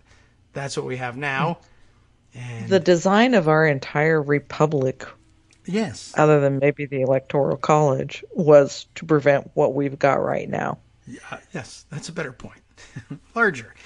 So I mean, plenty of material there for this. So that could come into it. Yes. Also, she'll be free. One of the Republicans on the committee, Rob Portman, just sent a letter to DeJoy saying, "What the f is going on with delivery of stuff in Ohio? Did he this get the is letter? A problem. We need you to ensure that ballots are going to be out and back in by Election Day." So even one of the Republicans on the committee has raised problems with DeJoy. Yeah, I would be interested to know if he acknowledges receiving the letter. And once again, Ron Johnson is opening a can of worms that All right. he isn't really smart enough to look at. The can is his head, and it's Yeah. full of worms. And yeah, all right. Yeah, he always thinks he's maneuvering in genius fashion, and rarely. I don't think he's ever had a payoff. But try again, I guess is his motto. All right, and his Kamala, And you have to Kamala add Harris. among Mitch McConnell's crimes against the Republic, letting Ron Johnson be chair of the Homeland Security Committee. Yes, well, he's got a rap sheet, McConnell. Just the discussion right here at home the other day, yesterday. The underplayed, although I did tell everybody, Jones not underplaying, but the underplayed role of McConnell as destructor of the Republic. He's so low key, I guess. People don't realize it, but I don't see how you could miss it. If you've been reading Daily Kos, there's no possibility of missing the central role that McConnell's played in this. Thanks to you. Everything is just, it's amazing the amount of destruction that has been done that he has willfully allowed. Yes. Well, for Donald Trump. Yeah, of all for people. Donald I mean, Trump. I guess he would have allowed it for anybody. It just, any Republican. But the big joke of history here is that it turned out to be for Donald Trump. I wonder if it ever bothers him. I wish this had been done for a smarter Republican president. But, take what I can get. Oh, well. I'm about to retire, so who cares? Well, maybe one smart enough not to drag the entire party down with him. And this is what's strange to me with McConnell. What I don't understand is how he's allowing the utter destruction of his own party. Yeah. Does he not see it? Are judges worth it? That must be it. I mean, it's what he keeps coming back to. Yeah. But yeah, it's hard to envision how. I mean, I suppose you could depend on partisan judges to rule your way, even if you can't legislate your will. You can, of course, the big irony is that what he's asking for is, well, even if we're defeated across the board electorally, at least my judges can legislate from the bench, which that rings a bell. Yeah. I think I was against that at one point. But of course, in true gimme-tarian fashion, we were against Democrats legislating from the bench, not Republicans. That's why we're doing what we're doing. Okay.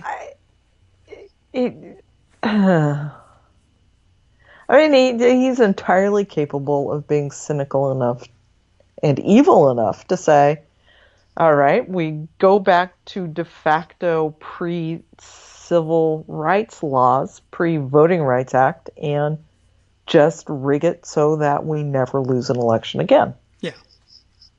That's another way it might work. You got to think he's hoping for that as opposed to, well, we may never win again, but we can depend on these guys. He doesn't want to depend on them. He wants to make the rules himself. And he's doing it. Yeah, I suppose it is just the most remarkable thing in all of this and the most horrifying thing. It just shows you how fragile our institutions are. Yeah. Well, surely you're willing to forgive all of this in exchange for the pardon of Susan B. Anthony, though. Oh, yes. Who, by the way, never admitted. I mean, she doesn't want a pardon. She wouldn't want a pardon. Yeah, that's probably true. Good point. Not likely to accept that. The whole point was she was being arrested for, what she meant to do. She didn't consider what she was doing illegal, and thus, I don't think she would welcome a pardon. But it's entirely possible, right? If you have to, confess that, confess your guilt and own it in order to accept the pardon, as is traditionally considered to be the case. But she's dead, and she won't be accepting or declining, so he gets to do what he likes, I suppose, at this point. But yeah, I also thought it did strike me a little odd that you're pardoning somebody for voter fraud. That's weird. Right. I mean, I agree with Susan B. Anthony that shouldn't have been illegal, but, and being a law and order president and all that. I don't know. So it's a very weird thing. Is this the thing that he was teasing us with the other day that he was doing that he thought Democrats would love? Or does he have another one up his sleeve? Okay. Yeah, because people were trying to figure out, who could he think? Who could he want Roger to Stone, pardon? but he already commuted. So can you commute and pardon? He's also suggested that he's going to pardon Edward Snowden. Yeah, that was another interesting one. I thought that made some sense in terms of there would be some Democrats who would say that's fine. There would be others that say that's an outrage, I guess, but more Republicans who would say it was an outrage, as Liz Cheney said.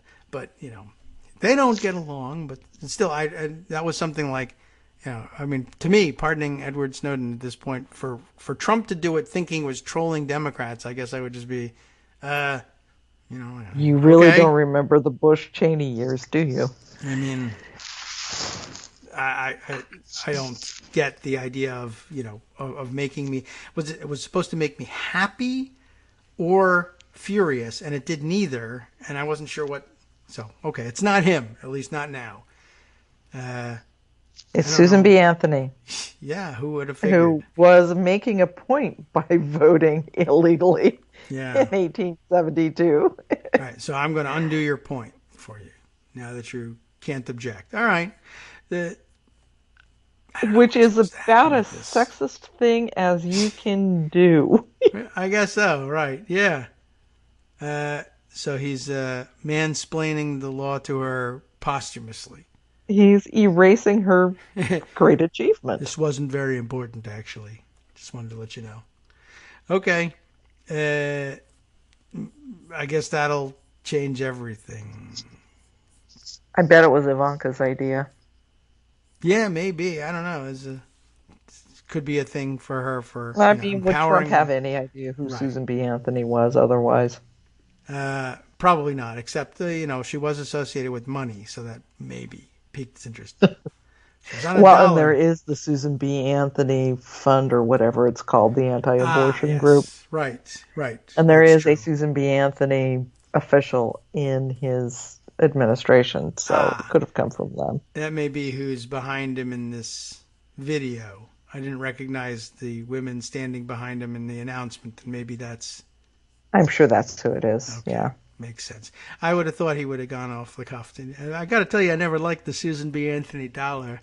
It's, too small. It was the size almost to get mistaken for a quarter. People would put it in a Coke machine. That's the sort of thing I thought he would discuss when it came to Susan B. Anthony. But yeah, he may have been entirely ignorant of who she was. That's possible. Is he aware that change exists? Yeah, I don't know. Yeah, he probably charged everything or just didn't pay for things, right? So, yeah, I don't know. It's probably not a big deal for him, change. But gold-looking coins, gold and silver-looking things that he could give to... He probably gave them to his kids. They may know. All right, well, yeah, change is probably not a big factor in his life. What other things... What might be a big factor in our lives? It might. Other items you were assigned to watching the convention last night. I wrote the plug for it to go up on the front page to give people a place to talk. But you were in charge of making people. We're not doing the live blogging because it's really kind of hard. Yeah, that's it. Hard. Not gonna do it because it's hard. It's just such an odd convention this time. It's true. In many ways, better. Yeah, in many ways, it doesn't need to be, broken into bits and discussed in the same way. We're all able to watch it and watch it extensively. And yeah, I suppose all it ever was really was an opportunity for everybody else to comment on what was going on, and that opportunity still exists. So right. I see so live blogging just doesn't seem particularly necessary this time around. Yeah, okay. But we will continue to have open threads for people to talk about everything. Got it. Yeah. In one place, or wherever they want to talk about it. Diaries or whatever, Yeah, we won't stop you. come to the front page of Daily Kos and we'll be talking about it. It is very odd. In some ways, I like it Yeah. because the clip moves so fast that you don't have time for all of the cable pundits to jump in between speeches. Yes. So that's kind of nice. Although yeah, that's helpful. the first half of it, I was listening on NPR while I was cleaning up the kitchen, and they were trying to do it the old way. They ended up talking over a good, I don't know, 40% of what was happening. That's quote interesting. unquote on stage, Like because they didn't really get how it was working. So I missed huge chunks of it. Because Scott Simon and whoever was co-hosting were just blabbing over it.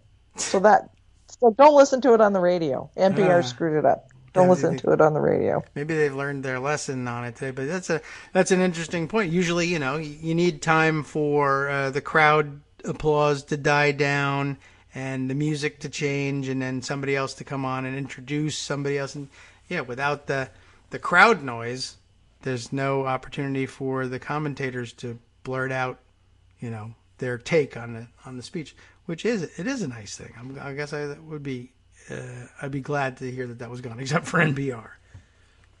We'll see if they get the and it was quite nice, actually, to not have that filter. Okay. Yeah. A little jarring at the end when they come back on. It's like, oh, great. There's Wolf Blitzer ending my Michelle Obama high.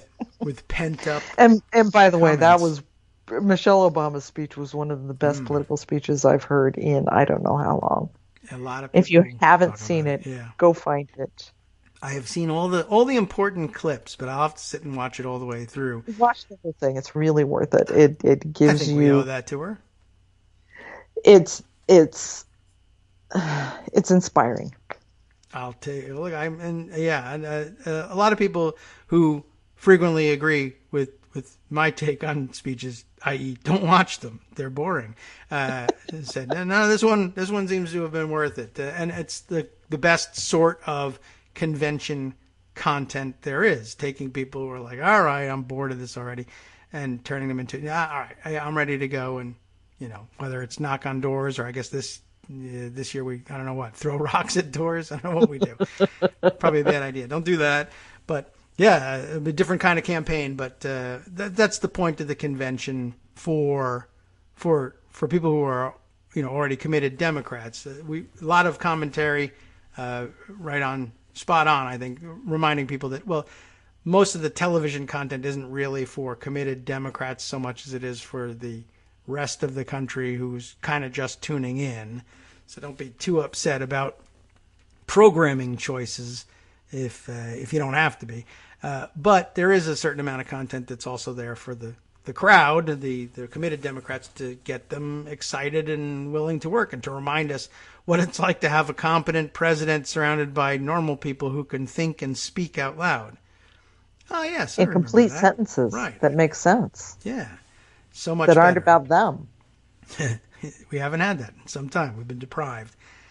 It will stand in some stark contrast to what appears to be planned for, I guess, next week when Republicans go.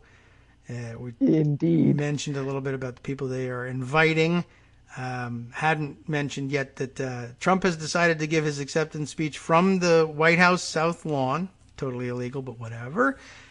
Where there'll be fireworks. Yeah, 11:30 p.m. on a weeknight, fireworks in Washington, D.C. They're going to be so excited there as everyone's kids are woken up and dogs are frightened. But fireworks for, I don't know, and maybe we'll draw out a crowd to go and give each other coronavirus as well. So should be fun. But yeah, all of that plus the fun and exciting appearance of the Covington Catholic kids at the.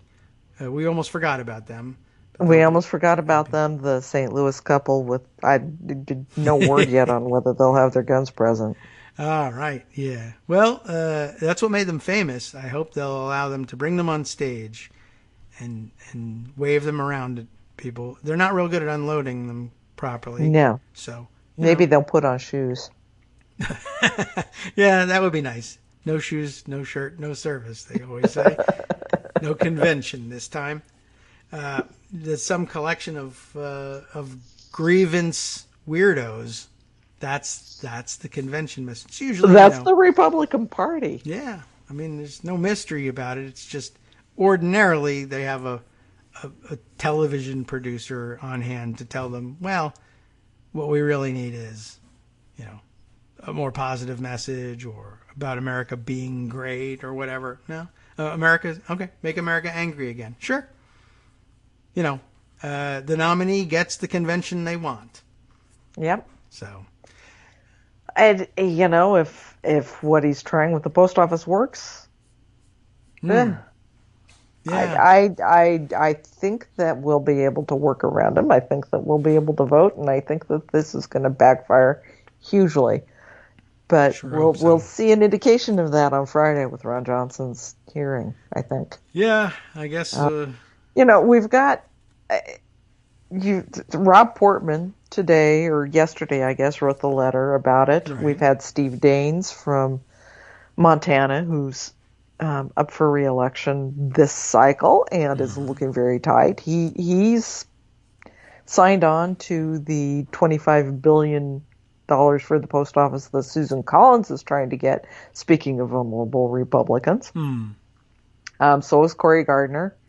Roy Blunt came out yesterday and said, yeah, they need this money, and yeah, this is don't screw with the post office. I have people who need to get their mail on time. Yeah. So this is something that's not playing well for a lot of senators in rural areas who happen to be Republican. Yeah. That's so their play, as I understand it, is they'll offer the same amount of money as the HEROES Act, but minus a bunch of the other stuff that they don't like in the HEROES Act, and maybe do it as a free, I don't know whether it's going to be only post office, but... In the House? In the Senate, that the In Republicans the Senate, would yeah, offer. they have a skinny bill that has some, I think it's $10 billion for the post office. Okay. Not but you mentioned that Collins. Did Collins want to offer 25? Is that right? Collins and Feinstein have a bill that offers $25 billion. Okay. So we'll see which one of the two, if any, I guess, I come to think, the floor. But... yeah, I need to check in on that again. Thank you for reminding me that there's a skinny bill. The House will reject a skinny bill. Probably Senate Democrats will reject a skinny bill. Trying to focus this just on the post office and trying to keep it just on the post office because that's where Republicans are hurting. Yeah. Which still leaves the rest of America hurting in terms of whether or not they're getting the $300 extra that Trump executive ordered to them. Yeah. It depends on whether their states can actually get that money out. And now in most states it is just going to be $300. Oh, so they're going to get the $300 regardless of not coming up with the match? Trump would say it's $400. Yeah, the administration said, okay, you don't have to match, which is probably illegal. Oh, but who's going to sue? Because they're using FEMA money, Federal Emergency Management Agency money, right. And the disaster relief fund that they're tapping requires a 25% state match. I see. So that's where the... Okay, now I know where they got the idea. Yeah. Okay, well, that's your derecho money, Iowa. What do you think? You think we ought to hand it out this way, or should we just say, if people are hurting because they're unemployed, we'll come up with some other money? Because not this money, the people who've had their homes destroyed will need it. Yeah. Fairly straightforward. I don't know why we're not operating that way, but it's Donald Trump world, and I guess that's the only reason you need. Well. So anyway, no resolution yet on the $600 on money for schools to reopen, which they're doing and closing right back down again. Right. It's happening everywhere. Okay. I wanted to have something uplifting to say today, but that's not really possible. But we leave that to the convention here. I still have something uplifting to say. And watch Michelle Obama. That is uplifting. That. There you go. We'll end on that up note. Thanks for coming by and discussing the weirdest possible things with us today. Today's a very weird day, Kagro. Yeah, man, they're weird all the time and getting worse. So I won't predict what we'll be talking about next Tuesday, but it'll probably be pretty crazy. Yeah, and I guess will it be after the first night of the Republican convention? Do they start on Monday? I don't know. Who cares? We'll find out. All right, thanks. We'll check in with you then, and things will only have gotten weirder by then. That's my guess. Probably yours too. It's a good guess. Talk to you next week. All right, take care. And it's time now for us to turn things over for the West Coast Cookbook and Speakeasy. Justice Putnam will be rounding up probably all of those really important stories from around the country and around the world that we ignored in favor of Monsters, Inc. for some reason. From Daily Kos Radio on netrootsradio.com. You have been listening to the Kagro in the Morning Show with David Waldman. All right, well, here's something. The school's set to reopen. A horrifying data glitch skews key Iowa coronavirus metrics and downplays the pandemic's severity. We'll be looking into what that's all about. I'm going to stay tuned for that one. That one I want to watch. Not a good time for this. Not a good time for Iowa. Too bad. Good luck there, folks. See you tomorrow.